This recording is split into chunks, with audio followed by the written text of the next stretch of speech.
Abe here, and I wanted to let you know that if you're able, you can upgrade your small beans skill over at patreon.com/smallbeans.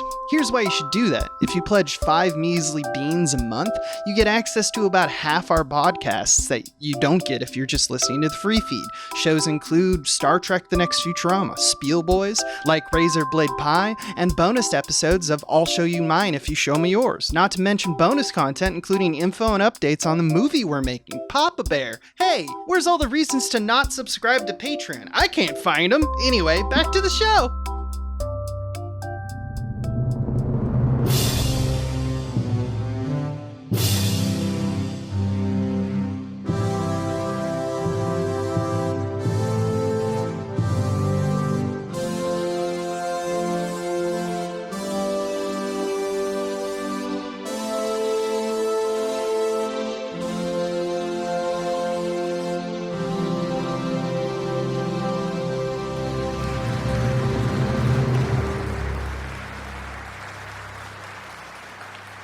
So, you decided to dive headfirst into controversy today by picking a Matthew Vaughn flick and choosing that side of the split with him and Guy Ritchie today. Well, yes, you did.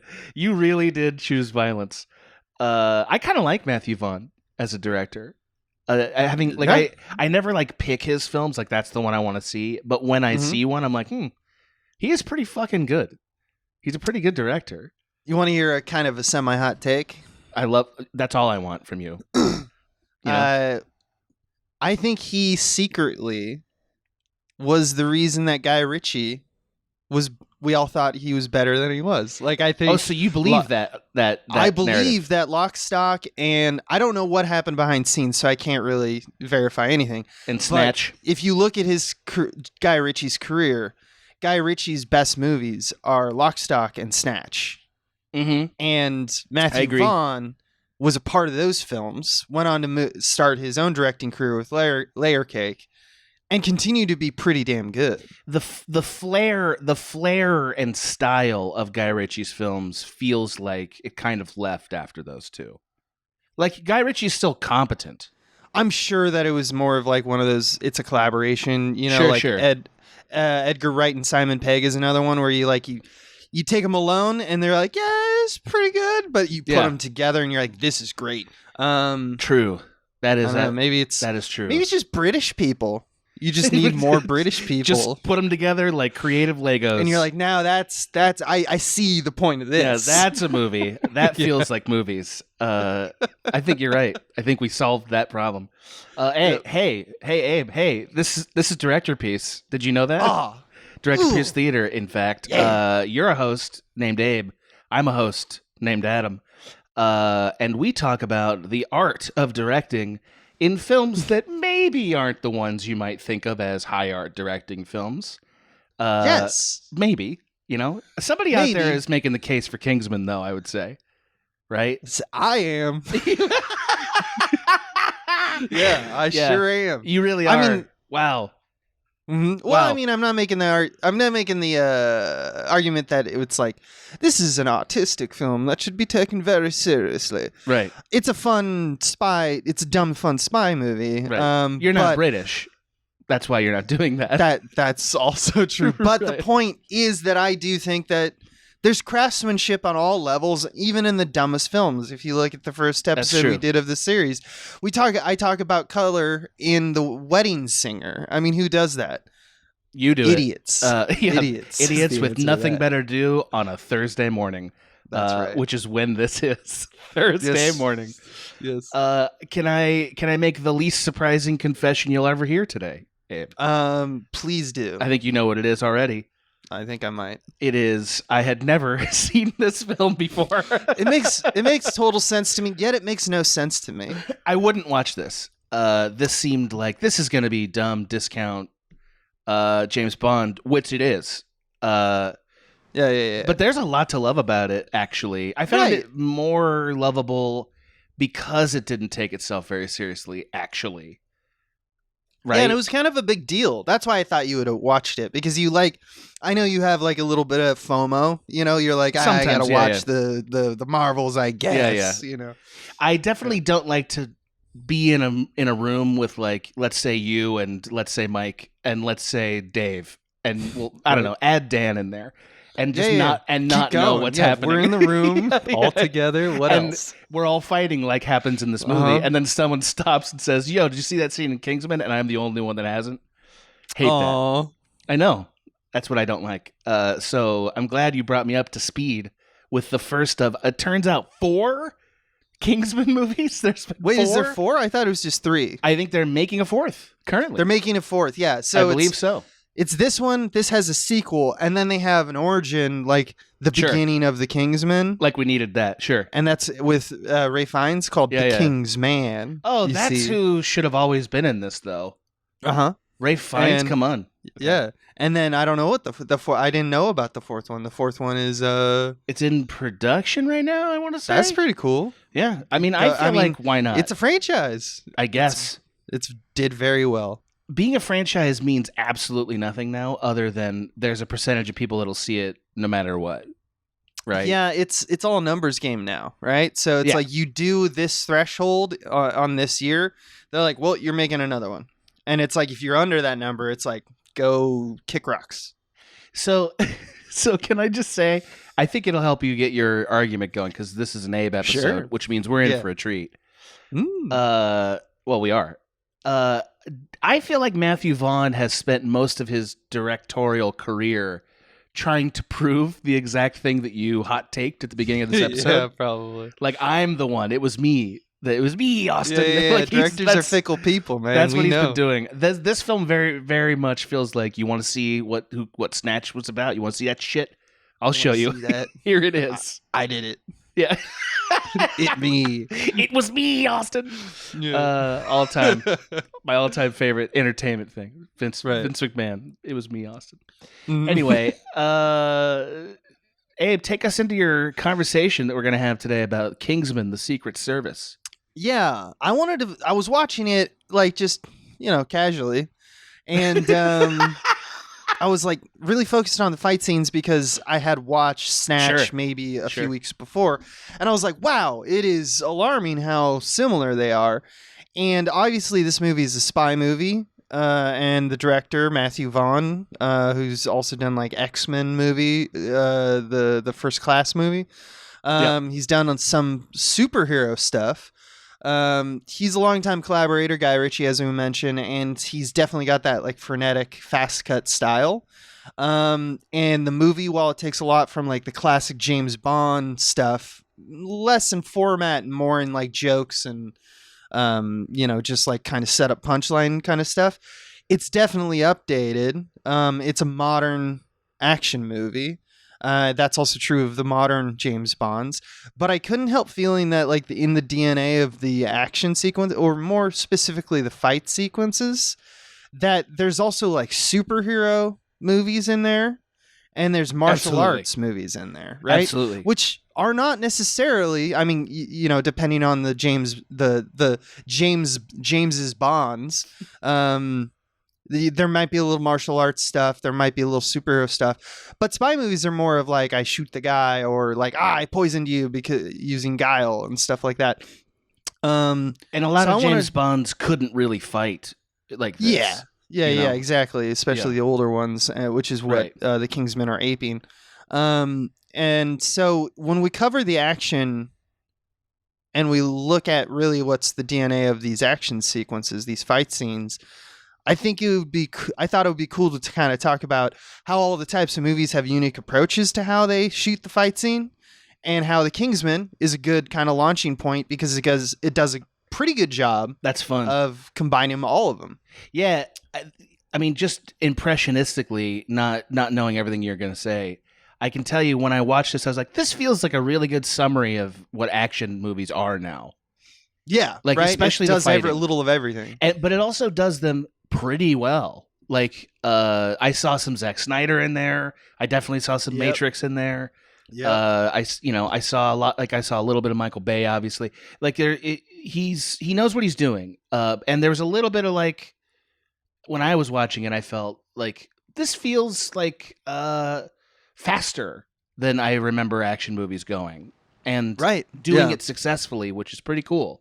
Which is different from like your Bourne Ultimatums and stuff like that, or some of the like what is it, the Quantum Solace? Like so. Where they cut away from everything, right? There was a few dark years for the James Bond franchise where it was just like we had this. I think we kind of had this late 2000s, early 10s era where it was just like just cut fast and be discontinuous. It's great. But we seem to have moved on from that, and we still like the quick cuts, but we seem to do them with purpose a little bit more, which I like. I think it's better. I feel like all of Hollywood saw that every frame of painting about Jackie Chan. Yeah. Because honestly, it's like a perfect video essay on exactly that issue. And they were like, shit. You know what I mean? They're like, he got us. He got us. Yeah, exactly. Exactly. Yeah, for sure. So first I wanted to kind of talk about what are all the technique, because when we talk about technique, it's always good to kind of preface it with like, what are they trying to accomplish? So like, what's the goal of any set technique, more or less? And why are they being used by the director? And touchstones of all these types of movies come down to me to speed and momentum, right? That's the goal of a lot of these techniques. And so when you're trying to, let's say if your goal is speed or momentum, to me, there's a few techniques that like jump out immediately. One of the ones we just talked about, quick edits, they wipe your eye. The flurry of stimuli you get from a few quick edits will make you feel like things are going fast, obviously. Another one is camera movement in actual like camera position. So dolly moves, basically. Toward, with, or away from the subject, all have their kind of unique attitude depending on what you're doing, what the dolly move is. But the motion keeps things urgent and continuous with the previous shots and the ones coming up next. And this is like entirely a z-axis thing, because if you want to talk about like the XY axis of camera, where you're more dealing with what's lateral, you have different camera moves. You wouldn't use a dolly, you'd use something like a pan, a tilt, a cant, a spin. All of these can do the same thing of injecting this kind of quick change to the shot, right? Because if you're moving the camera's angle literally by like panning from left to right, you are changing the background, obviously. So you're keeping the motion game kind of like this hot potato that passes from shot to shot. That would be a tactic to change or up momentum. It also is a great way of making the audience feel like this is designed. It makes the fight feel like we're going somewhere with it, because nobody wants to watch a fight and feel like it's stagnant. Like a fight is still drama, so we all want to feel like it's leading us to this moment where he gets his block knocked off or whatever. Yeah. And camera motion of any kind helps to create that illusion. Yeah, exactly. Yeah. Exactly. So we got like quick edits, dolly moves, camera moves. Changes in frame size is another one, especially done when it's in continuous shot. It gives you the feeling that the events of the scene aren't really defined only by what's in frame. There's a whole world of shit happening just right outside of frame. So it gives you this illusion that no matter how much activity is in the shot, there's even more that we can't glimpse. And that, I would argue, is also, kind of a visual cue for building momentum. And lastly, and perhaps most importantly, motion in camera is very important. In other words, choreography and speed of your subject traversing through space grounds our perspective, because we're like, oh, me, that's what in movies the viewer does. It me. And they go, so that's usually how we perceive the momentum of the scene. For example, like in No Country for Old Men, is like, if you were to determine what your speed and your momentum is, you take a character like Anton Chigurh creeping through frames like death, and then he murders someone with a quick jolt of violence. Or is it like you're making a Jet Li movie like The One, where he's a blur of punches just spinning around the space? Well, they both have their own speed because they're moving at different speeds. It's funny you say that, though. Those both feel slower than this movie does. Oh, yeah, this movie is ratcheted up to the max. Yeah, this movie is... I couldn't believe how fast they were able to make it seem without obviously speed ramping. Yeah, I definitely watched, like... the first thing we'll talk about is the Colin Firth in the pub scene. Right. Great. It was a great scene. Before we get into it, I noticed that like when I did like Small Beautiful Things edit of like It Man, or like just rewatching the scenes, I would just put it on an A to B loop. And I'd watch in maybe a dozen times, but I cracked the code. Oh, fun. These ones, I had to watch it like 30, 40 times before I was like, what is happening really there? Like it's crazy how fast it blinks past. You can barely comprehend the actual content of the scene, let alone the technique being deployed, which is like another layer of understanding, because it's so quickly executed and honestly really well executed. Right. You don't lose. It's not like you lose the forest for the trees. Not because really. That would be that would be what we're talking about with the Bourne ultimatums and whatnot. Yeah, that's more about creating confusion that substitutes for a fight scene, or the worst offender of all in some ways, Batman. Every Batman fight scene, because the outfits are so cumbersome, is like kind of like, let's make some noise with the camera so it looks like something's happening. Anyway. You can't see me. Yeah. He's so much better in the air than he is punching people in the movies. Oh yeah, because he's got a silhouette. You go, oh shit. Yeah. That's why the animated series is the best version of Batman. I agree.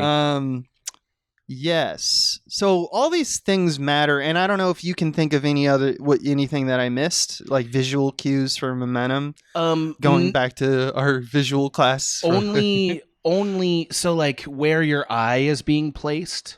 Yeah. Like, so that's a secondary thing, but like lots and lots of film directors are thinking about the frame as like a kind of heat map for your eyes. Where is your eye actually drawn to in the frame?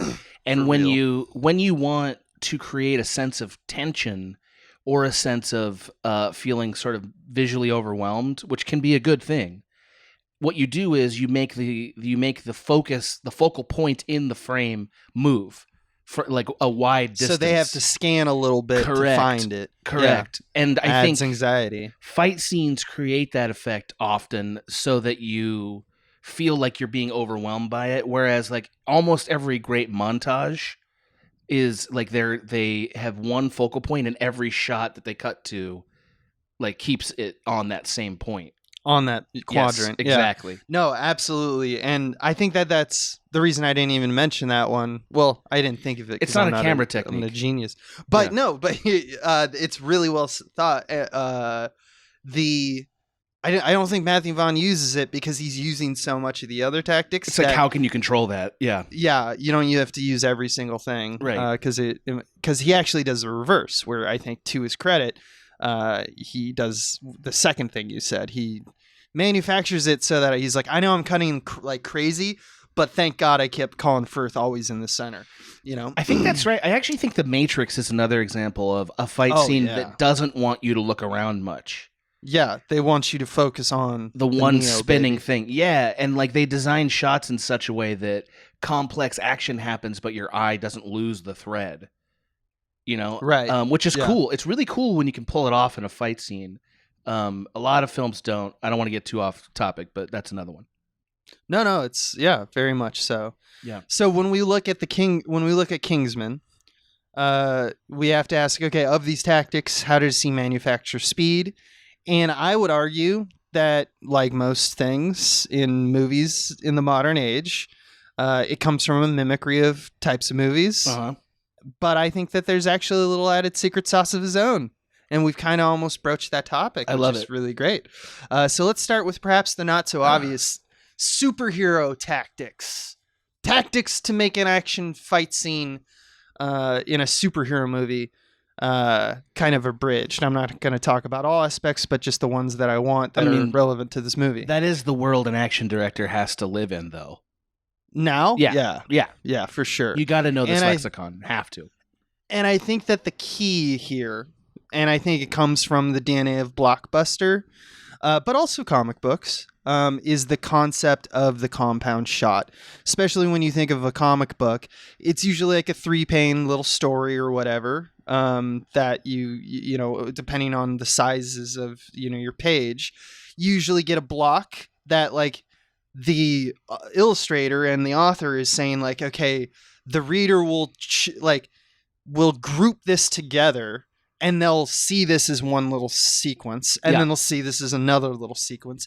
So because of that, what they're sometimes doing is they're building a compound shot. It's the same shot, but something else has changed in the shot. So imagine how like Marvel movies shoot Black Widow fight scenes, right? And while what I'm going to say is true of Captain America and Thor and like basically anyone else that is hand-to-hand combat that isn't a Hulk, because they shoot the Hulk as just this big ball of explosions. He's just a big fist explosion. He tends to be an endpoint that leads to another character leaves the frame when he gets there. Yeah, pretty much every time. Yeah, every time he's just this static rock. Right. Right. Until he's not. Until he is the thing being flung. Yeah. Yeah. He's sort of like billiards. It's like watching how billiards are done. I actually find Hulk is the least interesting visual. I agree. Of all heroes, because he has there's one game, two sides of one coin. Is he the most unstoppable force? Is he not the most unstoppable force? There's little less. There's fewer games to be played. But I like Black Widow because she's got kind of a very martial arts fighting style. Yeah. So she's good for this argument more so than the others. So yeah, you're there. Scarlett Johansson is there. Yes, she is. She slides across the ground toward the camera or like through the shot. You're imagining it right now. Yeah. And camera will have this slight drift toward or with her as she does. And and we're in like kind of a wider shot or a medium wide shot where she's like punching and kicking as she traverses through the space. And then the camera kind of wheels around to her set last position. She falls close to it. It's like a close-up of her face and she throws back her hair, or it's an insert of her gun getting reloaded, right? You can imagine this, yeah? You've seen the shot. It's like in every Black Widow fight scene, right? And then it quickly cuts out. And these are examples of compound shots. It starts as a wider shot. Some stuff happens in frame. And then we land into a new shot, like an insert or a close-up. Yeah. That is the basics of a compound shot. It feels like something that Zack Snyder would do. Or it feels like something that it starts off almost being like a third-person video game shot. You know, like you're running behind God of War or something. And then like the camera detaches and watches the action happen instead of like being behind it all the time. Totally on this side. Yes. Another hot take. Oh, great. I think the reason that we are this way with Blockbusters is 100%. 100% Steven Spielberg. And Steven Spielberg got it from David Lean and dramas. But he decided to change it and say, I'm going to make my action movies like this. Like my action sequences. Where did that start, would you say? I know it's tangible. I mean, old Hollywood. Like, David Lean was, taking from... Gosh, like he was coming up and Hitchcock was king, and before that it was Warner and MGM, the compound shot in those, like go to Gone with the Wind, wide shot dolly back down the railing to her face, she spins around, says the line. That's true. It's the same thing as the Black Widow sequence. It's just, it's just not a fight scene. Yeah, Orson Welles used to do that shit in like the movie where he's the corrupt cop that just flew out of my head. Touch of Evil? Yes, Touch of Evil, right? He's doing some of that stuff like in the dialogue scenes, right? Yeah. What do you Yeah, exactly. I mean, that's classic Hollywood stuff. Interesting. And I think that the DNA is more like, I'm not saying one-to-one, this caused this guy to do this, but it's just like it's a culmination of the lexicon and the grammar of, a bunch of filmmakers over time, that when we get down to Spielberg, and Spielberg is like, I'm going to make blockbusters, and specifically my like Indiana Joneses, you look at like something like, you look at Star Wars. Sure. Right? I heard of it. Star Wars is just like you see the action happen, and we're on there's a camera and there's a lens, and we see them shooting, and it cuts to them getting shot or shooting back. That's very different from, like we spin the camera around and then we drop down and then Indy's on the ground already and he puts his hat on. Like that's yeah, you're right about there's that. a lot. Yeah, there's a lot of compound aspects of Spielberg's work. And I mean, forgive me for interrupting you. I feel like there are probably two very obvious reasons for that. One of them is you're afraid the actor will get hurt. Right? Like you need to use a stunt person, so like you got to create cuts so that sometimes it's the actor and sometimes it's the stunt person. And the other is and that adds money, so that's another reason. And the other is that like it takes a certain amount of time from your day to shoot it with this kind of continuity, because you got to get all the pieces working correctly. Yeah, it's a hard shot to pull off. It's really hard to pull off. Especially with all the choreography we do in the modern age. Right. You know, we got wire work, we got all this stuff. Right. So yeah, that's kind of the basics of, you know, compound shot, not owned by superhero movies, but definitely even by the time that, you know, The Kingsman comes out, it's like the cultural... It's the template. Touchstone. Yeah. It's the template, yeah. So let's look at that first scene in Kingsman. That's the first fight scene, really. It's the one where it's Mark Hamill's tied up to a chair. Loved it. And Lancelot, loved it. Loved that so much. Lancelot, or the first Lancelot 1, kills a bunch of dudes, only to get cut in half by Giselle or Gazelle. I guess. Gazelle. I don't know. Gazelle, the lady with the sword feet. And if you watch the sequence, it's shot like a Black Widow sequence, right? Yeah. Go watch it or think about it if it's fresh in your mind, Adam. Lancelot rolls through the frame, almost always at camera, or if it's going laterally, camera's moving with him. And the sequence ends with him literally reloading his gun that started off as like a wide shot. Yeah. So it's a little bit more cut happy than like a Marvel would do it, but because that's Vaughn's style. But the sequence building is one and the same. He's more daring than Marvel would be, is one thing. The other thing is I can't think of an action scene that was more of a tone setter than that in a movie. Because like... Yeah, it really fucking blasts It really does. I had a certain amount of like, how schlocky is this going to be? Okay, this is going to be like a pretty well shot, you know, Zack Snyder. And then when he gets cut in half... It's like, oh my! You're just like, all right. Oh my god! This movie will do anything. Yeah. What am I gonna? What are we doing?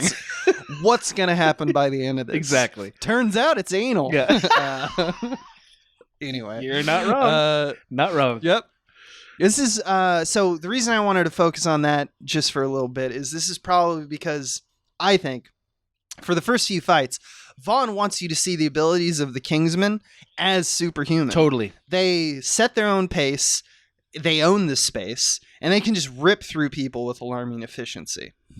Yeah, which is a good starting point. Plus, he loves the shit out of it. Like, I mean, yeah, it's cool. You don't see that many directors that just love the shit out of it like this guy does. You know, like for instance, I know you're going to talk about this, but like the Westboro Baptist scene, like I don't know what kind of Baptist they are, but I know they're Westboro. Yeah. Right? We don't even need that scene at all. We don't need, like, you don't need it for drama. No. It's just a delicious sequence. He just wanted to murder the hell out of a bunch of bigots. He just wanted to murder a bunch of someone, and he was like, you know what? Who should it be? Yeah. Probably bigots. Let's murder the hell out of a bunch of bigots. It is It's emotionally wrong for what is happening. Like it's like meaning wrong. Like it's not the feeling you're supposed to have about what's happening at all. Yeah. In fact, it's antithetical to it. You're supposed to be feeling like this is a horrifying event that promises death for the world. Correct. Instead, you're like, yeah, Freebird, baby. Exactly, Freebird. Exactly. Because this guy's having the time of his life making this film, it feels like. Yeah. And that's cool. You do feel it. Good for him. That's cool. You know? Good for him. Yeah. So, superhero movie and like the tactics, a tactic they use, check. Next thing, let's talk about how martial arts fights are different from that. And it's due to, and I want to focus on a tactic that I don't know, for lack of a better phrase, I'm just going to call like close-up magic. Okay. When you think of a typical martial arts movie, they typically linger more and revel in the precision of every fight. Yeah. That's arguable because there's been many phases of like, you know, different types of martial arts movies. But when you think of just like your generic, you know, martial arts movie, that's kind of where it's coming from. It's not about the speed in which they cut through dudes as much as is the location and kind of nuance of these hits. That's like, right. He got him, like a chess game. And the edits kind of mimic that. So it's a little bit more of an edit-heavy kind of situation. We have fewer compound shots in that way. Now, we see this on display in the first hand-to-hand combat sequence in the movie, which is the Colin Firth in the pub beating the shit out of Eggsy's bullies, right? Yes. So Vaughn loves these insert shots that move to a new area in space. So let me explain this. Yeah. Think of a close-up shot of a knife blurring through the frame as it finds a home in like a crony's chest, right? It whips around and stabs someone in the chest. Mm-hmm. And then the camera moves back to reveal a medium 2 shot of Colin Firth basically directing the blade with his umbrella. Like we do that, it's a subtle reveal. Or it cuts to like when he uses the umbrella, in general, it's quick cuts of him whipping it around, almost too quick to register, right? We're close in a lot of these shots because it really makes the camera whip pan and speed up the momentum of the quick edit, right? Yeah. That's just enough. Like going back to the top of this podcast, that's like one of the tactics. Just pan, tilts, spins. This is a way to change your background, make it seem like it's still going fast. They right? feel like they're something Edgar Wright would do, but they're not quite as like, hey, pay attention to this. Yes, and they're faster. Yes, they are faster. Because they're simpler. It's just a shot of an umbrella moving through space very quickly. Right. And the Kingsmen, as a group, all the Kingsmen, use these little gadgets and doodads like the James Bond, thing, like rings or umbrellas, and it's almost always hand-to-hand combat. So there's a lot to play with that aren't just guns, where it's just like, I shoot them. Sure. So I think that that's important because that's more of the DNA of a martial arts movie, where it's like, and where's the fist going? Is it moving to the left or the right side of the body? It's like he's really mapping it out for you. Another sequence I wanted to point out is when Eggsy is parkouring away from his the bullies. There's a shot of him doing it. Yeah. And it's a oneer. Yeah.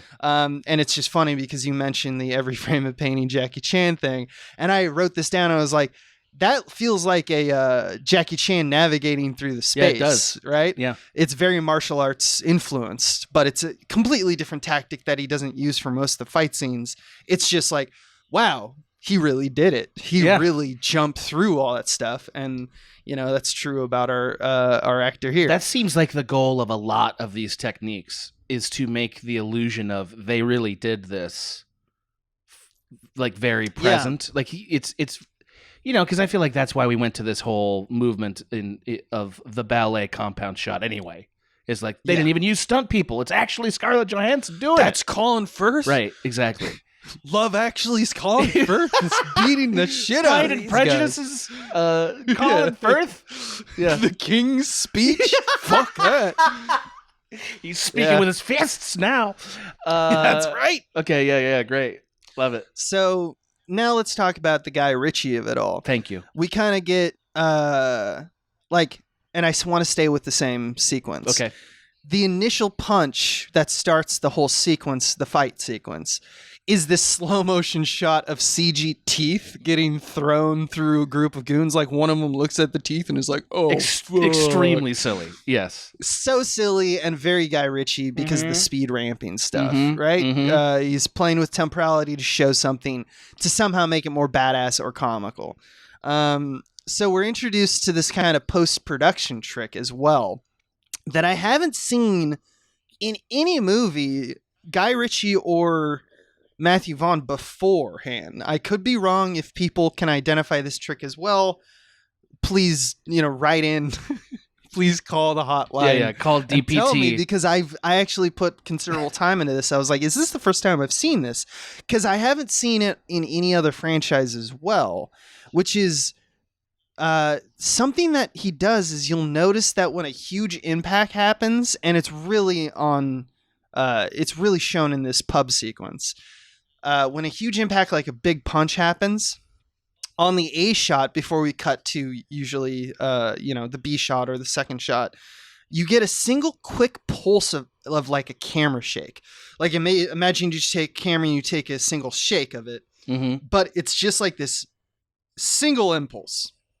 It's very hard to do if you were to actually do it in camera. It would take forever in fact, to do it. Totally in post, because the idea that you could get that kind of precision on the edit on the day is just it's unfathomable. Right. And you can kind of see that they zoom in a little bit when they do it in order to make the framing work, because if they're shaking the camera, that means the outer edge of the canvas of the frame has to, if it's going to move around, it's got to zoom in a little bit. It's basic. Right. Like if you have ever stabilized footage, it's the same kind of idea.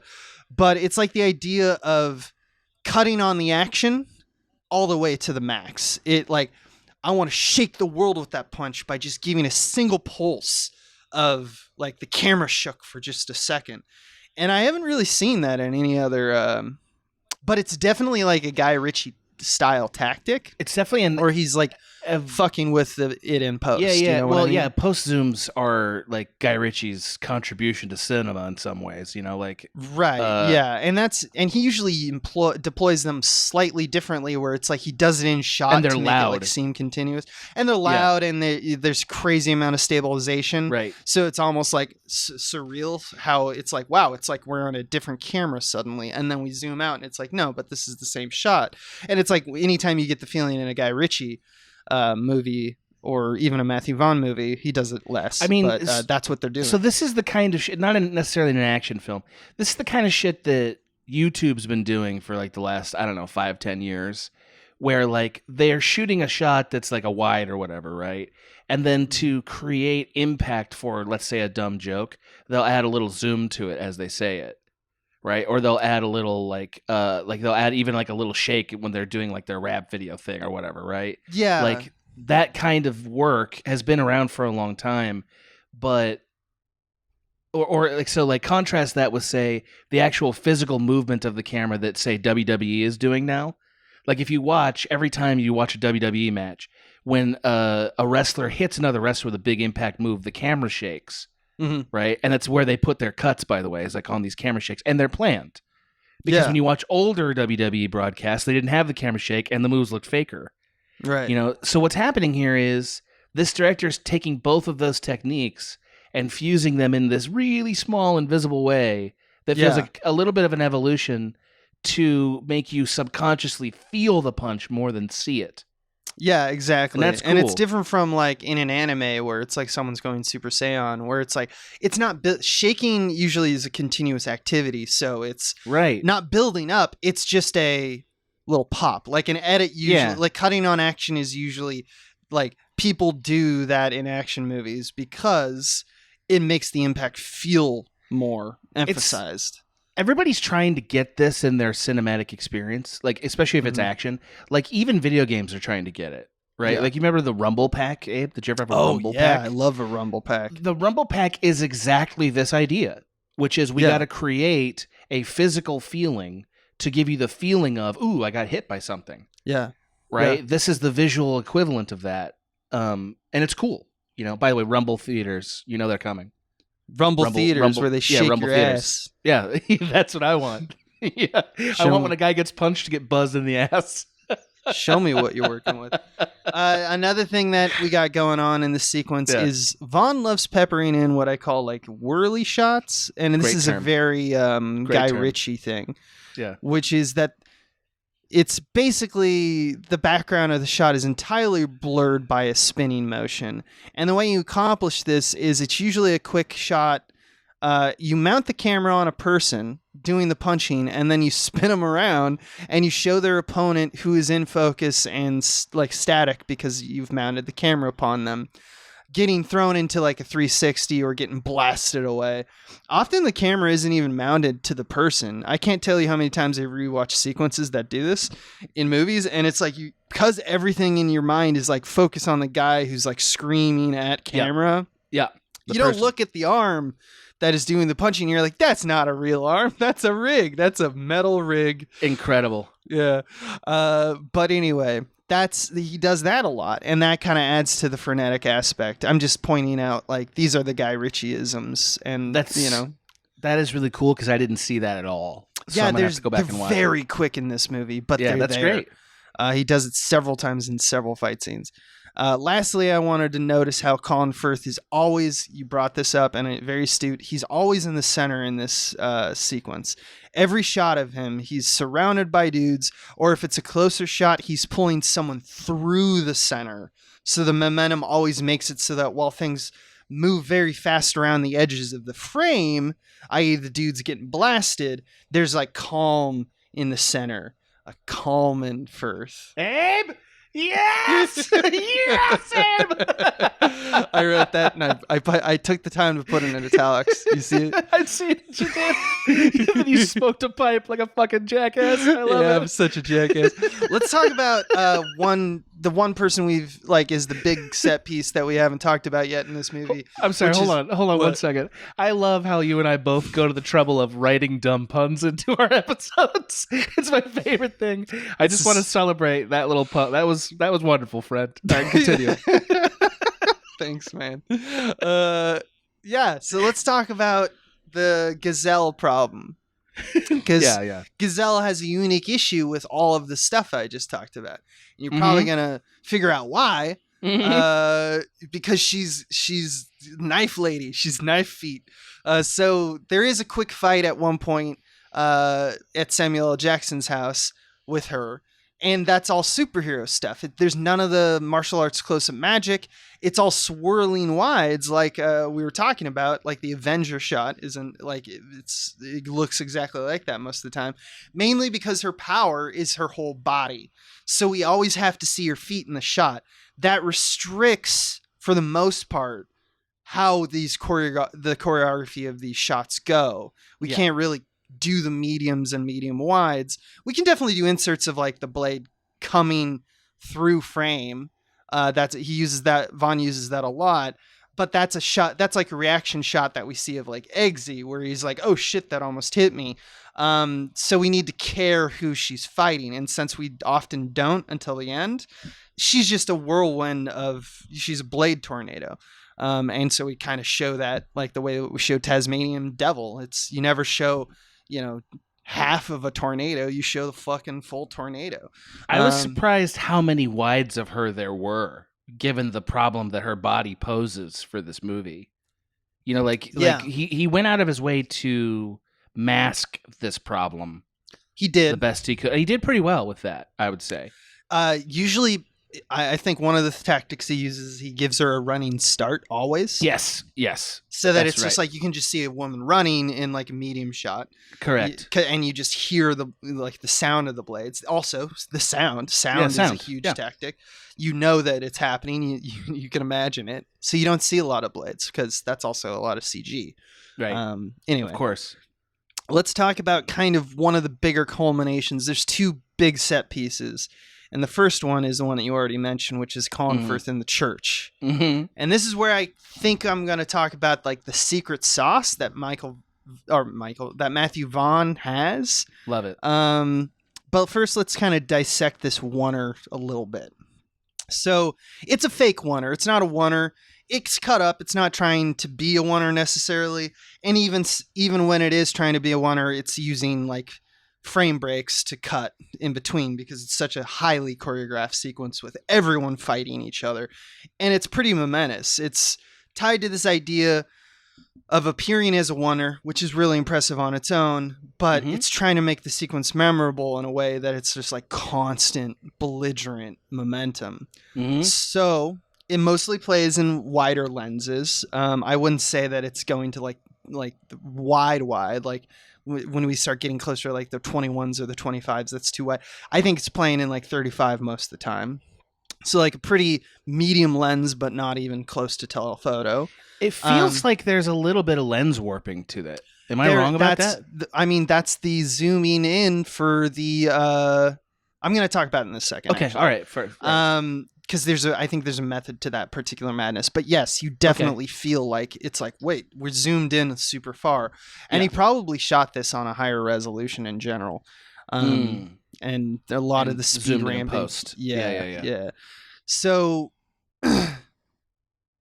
we see a lot of sliding compound shots. They're very quick because a lot is happening.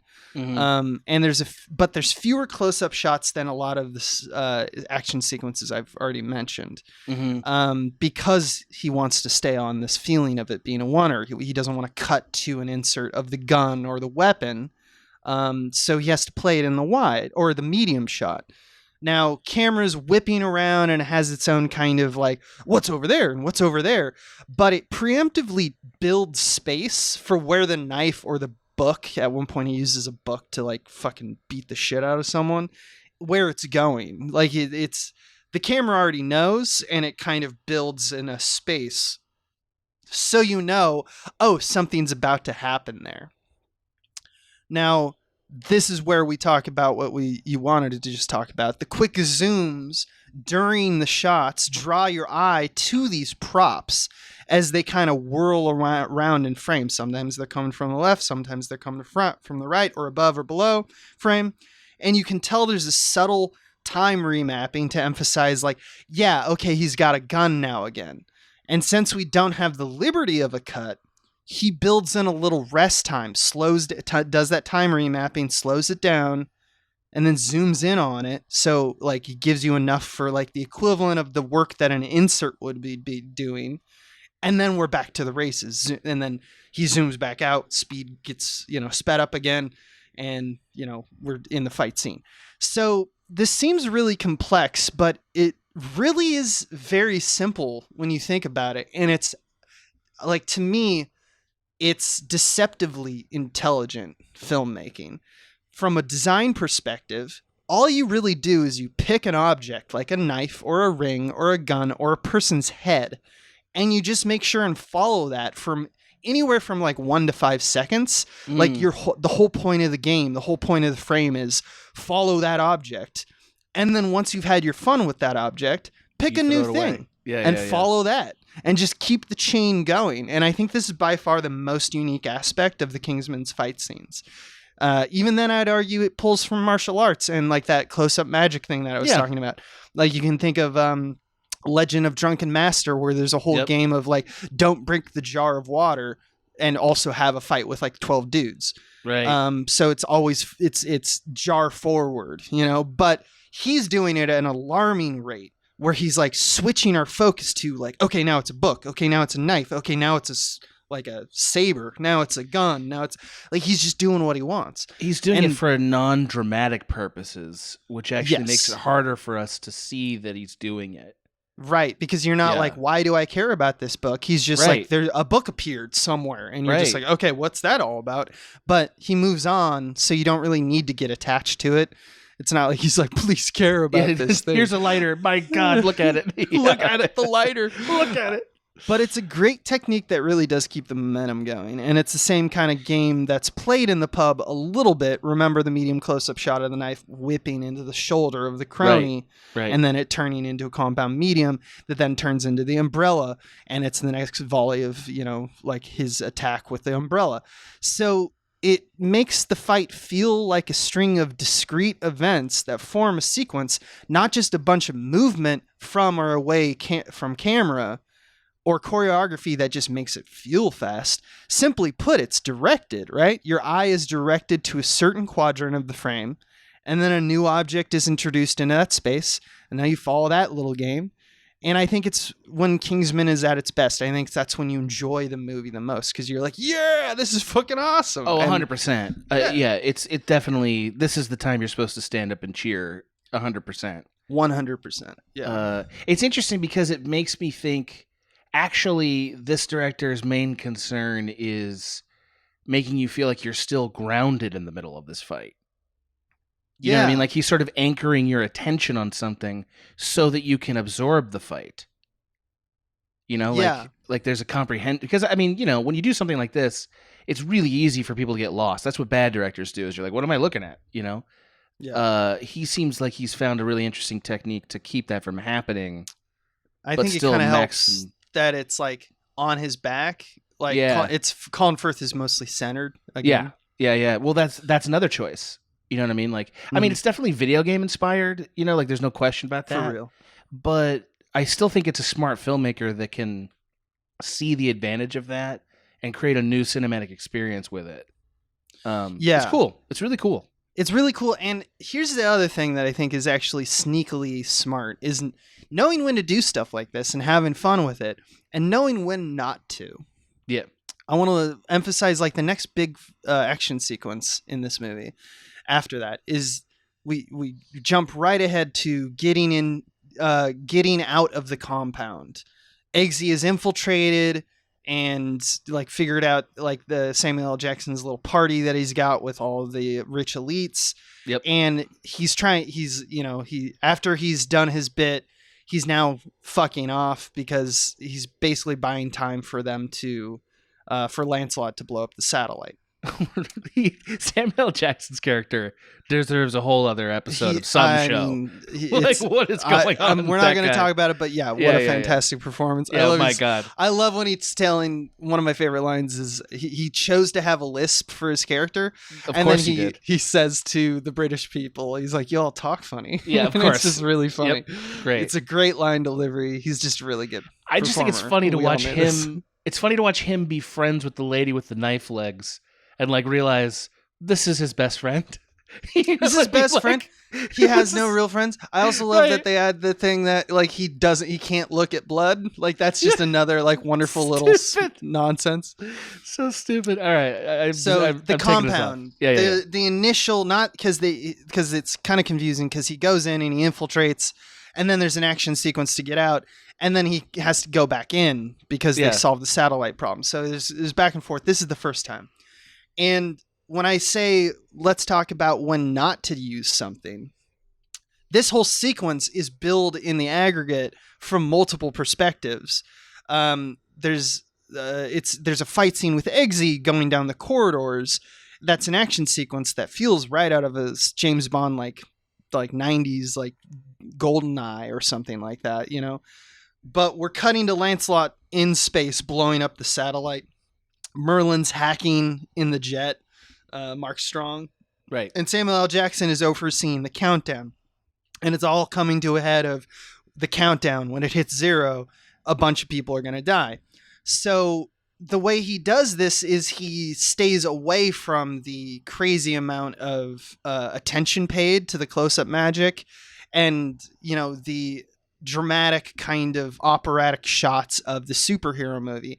And he's just a kind of a basic spy movie, just him shooting a bunch of stuff. Sometimes he does a whirly kick, but it's, only to keep it still feeling like it's in the same movie. But we get crazy amount of different ways, different tactics. We get security cam footage. Yep. We get eye cam footage, which you mentioned. It makes it look like exactly like a first person shooter video game. And this kind of helps you brand. He's building momentum, and it's more of pacing than rhythm because it's in between the sequences. Because we're still going forward. We're relentlessly going forward. Yeah, it's a more straight action movie or spy movie because, like, he's also got a gun. He's trying to. It's not about him fighting any particular person. He just needs to traverse the space. Right. So he doesn't need really to use hand-to-hand tactics that often, and when he does, it slips back into this kind of superhero slide with a dolly counter move, and it's just like done very quickly. It's done to keep the momentum forward. He chooses not to do it in this sequence because he doesn't want to oversaturate the sequence with cool action stuff. He's just like, all right, skip to the end. They almost all felt like zooms, honestly. There's a lot, again, that's sort of, there's a feeling, we talked about this on the Steadicam episode with Christopher Nolan, Dark Knight, but like that part of the movie, it was very clear, like it was like everything was going forward inexorably to destruction, right? So you get zooms and you get pushes and you get forward running moment, and like all that stuff felt like it was squeezing the frame in a way. And it's the most that Eggsy in this movie uses a gun. So you get that aspect of action movies or spy movies where when you are using a gun, like in a Die Hard, I don't know, you are killing people at a distance. We don't see who he's shooting necessarily in order to get the, what's going on, which is vastly different from hand-to-hand combat sequences. And then we get the final, kind of skipping ahead a little bit, we get the final kind of boss fight, right? Mm-hmm. Everyone's head explodes, and Eggsy fights with Gazelle. And this is the big set piece. We mentioned that anytime Gazelle is controlling a fight, we show that wide to show her legs. And that keeps it pretty, like the whole sequence is pretty modern superhero stuff. It's choreographed at a distance, wide dolly. They're going blow to blow. That's kind of how the sequence works. Yeah. It's not like the pub. It's not like the Colin Firth stuff. And camera kind of counter moves the action. It's sometimes cuts to singles of them dealing blows, but then it gets back to another wide where you counter move the action again. But this sequence also has Eggsy in it, so there is some hand-to-hand, like, magic. He's got little gadgets and such. So we see him dodging her foot swords. We get the thing that you were just talking about, slowing down the footage to see how close she was to killing him and then speeding it back up again. Right. That's very Guy Ritchie. Yeah. We get whirly shots because it's just kind of a cool shot to be like, let's mount a camera essentially on her leg. She spins around, and it's mostly just choreographed series. And then as a final nod to kind of the superhero movie, we get the iconic final, like, last blow that's dealt shot, where it's done entirely in slow motion. Eggsy gets his little poison knife boot out, and as they're flying in midair, he uses it to scrape her arm while he's like dodging her kick stab. And that's like kind of like, oh, it's a poison, she's gonna die, and that ends that. So it's like, it does. The point I mentioned that even as the culmination is that you still have to play with your limitations, and that's, making the choice of Gazelle. You have to kind of see all aspects of the beast to really feel the momentum of that sequence. But it shows how he's kind of disposable.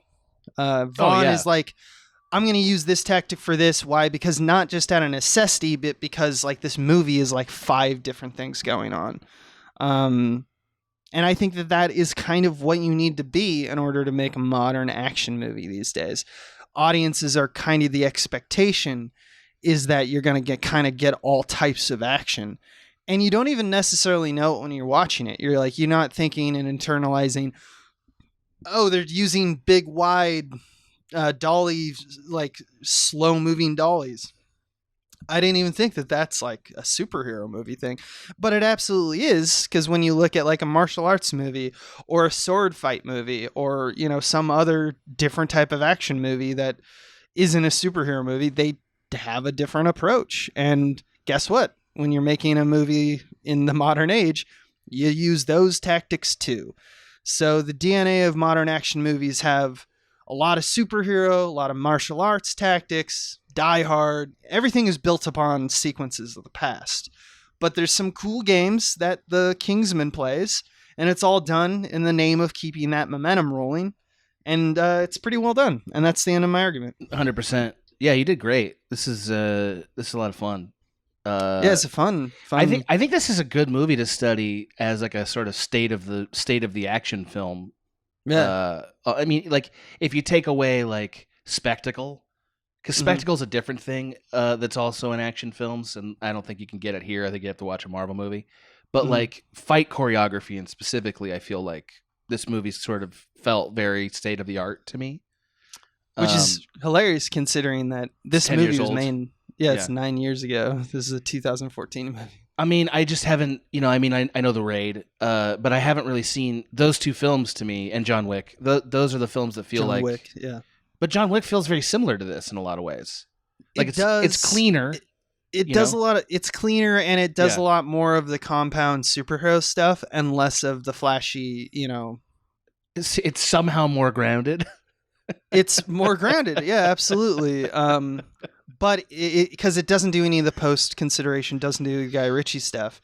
But it does do the compounds, like it does do the compound shot stuff for as far as I know. But the big digression is that it doesn't really play the game as much as Kingsman does with the close up magic. It's more about kind of like relaxed wides of or relaxed like medium shots of the fighting, like the hands where they're going and how he's like breaking their arms and stuff like that. There's also that is less than, well, let's pick a object and follow that as a sequence. I feel like this movie, like a lot of these tricks he's using work because this movie is funny. You know what I mean? Like, and that's why who cares? Well, I think that's right. And because it's a little bit who cares, he can push it really far.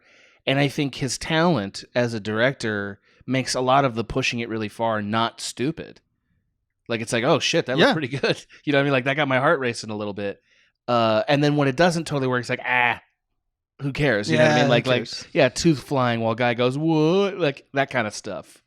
Yeah. But that stuff's fine. Like, again, it's fine. It's why these are different arguments, but like, one of the reasons why Hot Fuzz rips as an action movie is because when it's not amazing, it's a comedy still. Yeah. Like when the action scenes aren't like the best thing you've ever seen, it's still funny. And I think this movie kind of does that too. Yeah, it's not as funny, but it's very charming. It's charming. Yes, it is. It is charming, even though. But it is like Samuel L. Jackson is funny in this movie. There are funny beats. They do jokes. For sure. Yeah. Like it's definitely not like. It doesn't take movies very seriously. I think is a good way of talking about it.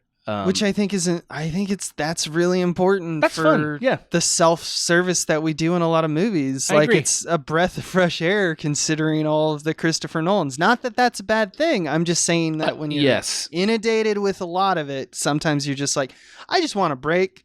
And this feels like, oh, it's still an action movie, but it's a break from that kind of self-serious kind of... I got to tell you, if I had watched Oppenheimer, then come home and watched this as a cool down movie... Yeah, like that's a pretty chill double feature day, man. That's pretty chill, that dude. Really would go. That would go for me. 100%. Fucking the Brits, man. The British are coming. They're doing it. Yeah, I was surprised Colin Firth. Spoilers. Didn't survive this film. I was like, well, he seems like the guy that should be this franchise. But is anybody the face of the franchise? Is it Mark Strong? I think it's our Taron Egerton. But I don't want to spoil anything for you. Okay. But you'll be surprised how the second movie goes. I will watch it. I didn't think this is just, neither here nor there. I didn't think he mattered too much. Mm-hmm. Even though I know he's the protagonist, it was like, yeah, but he felt the special disposable. Boy. Yeah, but he didn't have a quality that made me love him. Maybe this is just Adam's thing. So I can leave it at that. I didn't care about him. I mean, I guess I see what you're talking about, but same could be said about Luke Skywalker, brother. It could. I just didn't feel that way about Luke Skywalker. But you're 100% right. Yeah. Usually right. Our identity character is a boring, kind of loose connection to the audience, I guess. They're the everyman. This movie at times felt very much like it was following lame tropes, even down to he literally saves a cat. Yep. It was like, wow, bro. I mean, I get that it's a joke. Like, that was clearly a joke, but it's also like, man, I don't try a little harder. It does do like, all right, are we doing the thing where the dog's real cute? It's got cute eyes. Exactly. Yeah. Yeah, sometimes it's very, unapologetically. But you have to admit, though, we are fundamentally and irrevocably broken people. You can't make a movie for me, like a Kingsman for me. No, you will never be happy with movies. I know, man.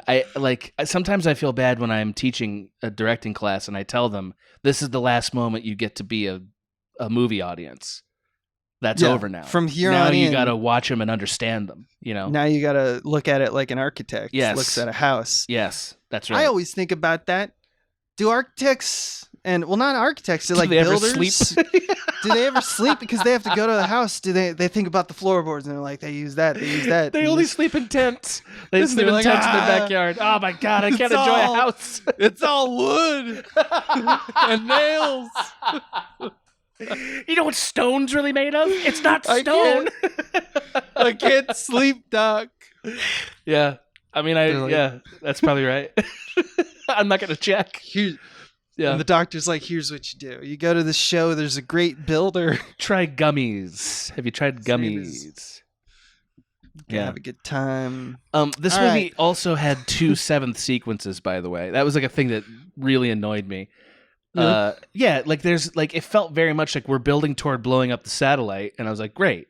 And then like, we wrap it up. Nope, that's the first of 2 sequences that are both the same, doing the same job of like third acting the movie. Yeah, you think that the set piece is the biggest set piece, but then you're like, nope, you got to go back in, Eggsy. You still haven't snuffed out the problem. These cockroaches keep living. I am fine with that. Sure, I think that's fine. a valid, that's a valid structural form. It doesn't bother me. Did you think this movie felt long? Maybe when I look at it more objectively, I could argue that, but like I do enjoy watching it. But like, you loved it. Okay. I watch it every several years. I think I've watched it like 3 times at this point, and it's like every time I've been like, yeah, it's like a 2-hour film, but I still like it. Know. Maybe I'm also broken by the idea that like some movies are fucking like 3 hours now, and it's just like why not? When I see a 2-hour movie like 15, 20 years ago, I would be like, okay. Now I'm like, oh, good. It's only 2 hours. Well, I mean, but that's just phases. Every era. That's inflation. Has, modern inflation of time. But like, because like when I see I've been watching a lot of movies recently, and some of them have been 90 minutes, and I'm like, ooh, this is gonna be done fast. It's gonna be amazing. It's all relative, because if it's a boring ass movie, then it takes forever. Like, and you're like 90 minutes is like, all right, let's speed this fucker up, man. But then you go and watch I can't even do this joke. You go and watch 1997's The Postman, and you're like, that 3 hours went by real fast. You're coming in hot today. I really like it. So can I call out one more thing? And by the way, I did really enjoy this movie. I was like, this is fun. I'm glad.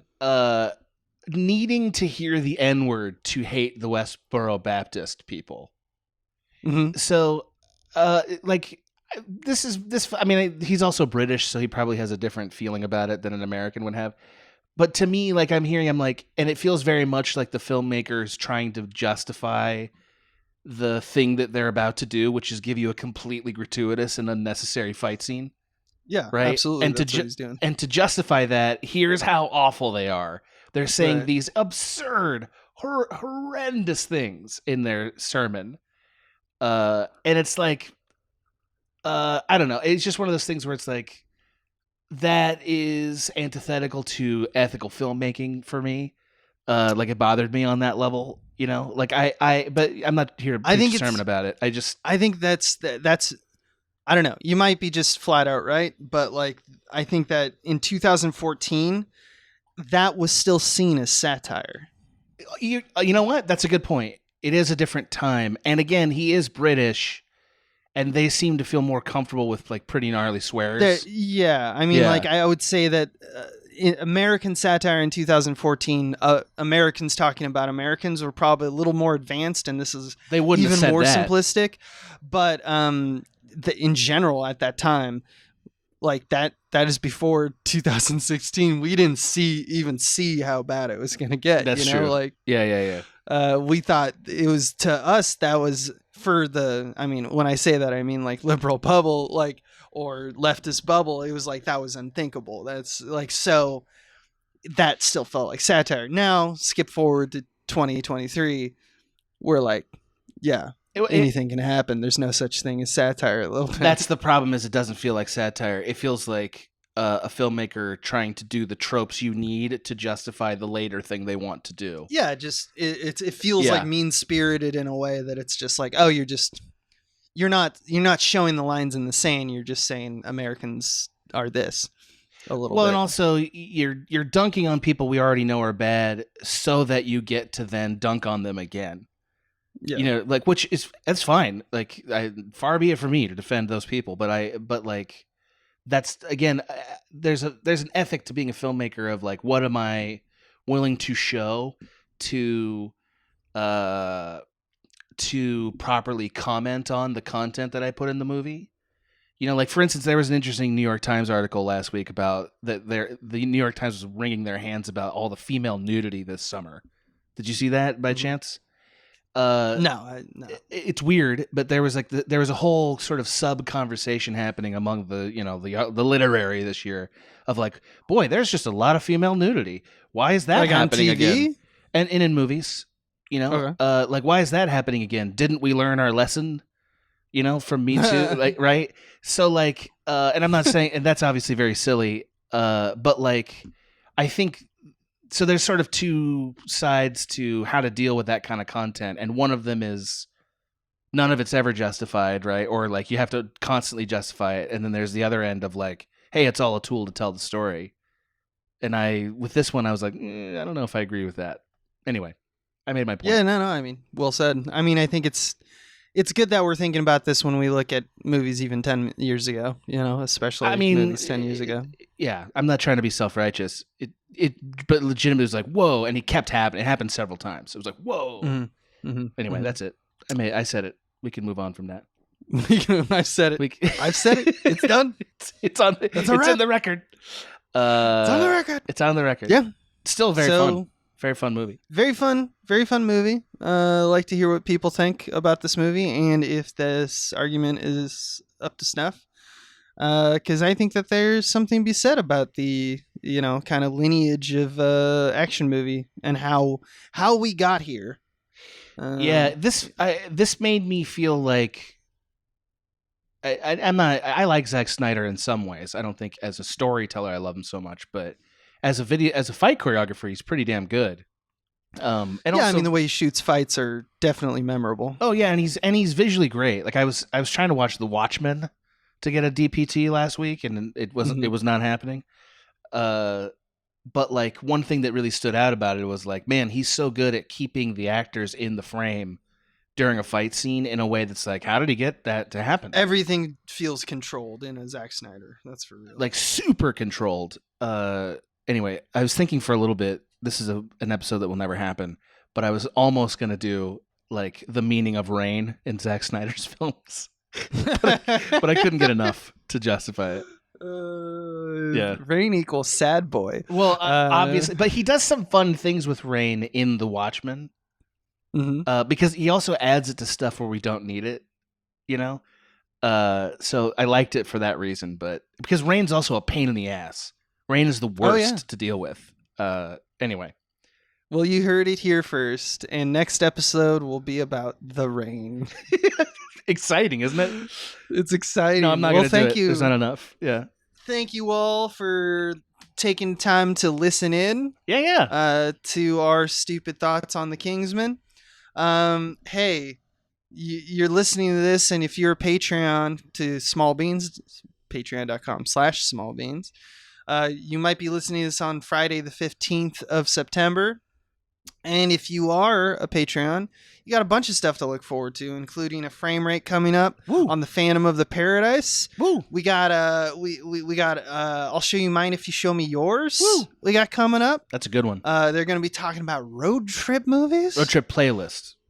Sorry. Yeah. And we got Spielboys coming up in the next 2 weeks, where Tom and I will be talking about Jurassic Park's Lost World. God. The Lost World. I just want to sing in that theme song one time. I just want to be in the episode and sing the theme song one time. That's all I want. We can make that work, baby. That's all I want. Make that work. I just want to be there once. So yeah, if you want those kind of exclusives and those early tracks, please stop by. It helps us keep the lights on. You get fresh content, bonus content. You get early content. So go and do it, you dummies. That's it. I don't know. Is there anything you want to say, Adam? No, I don't. I mean, we have been alluding to there's new stuff coming to the $5 tier, right? We've been doing that, have we not? We have. Okay, cool. It won't truly be here for another, few weeks. I would say, few weeks. Yeah. But look in middle to late October. Great. For that. For and new an announcement to be more clear. Sharp. In the next month. Great. Well, that's it. Okay, bye.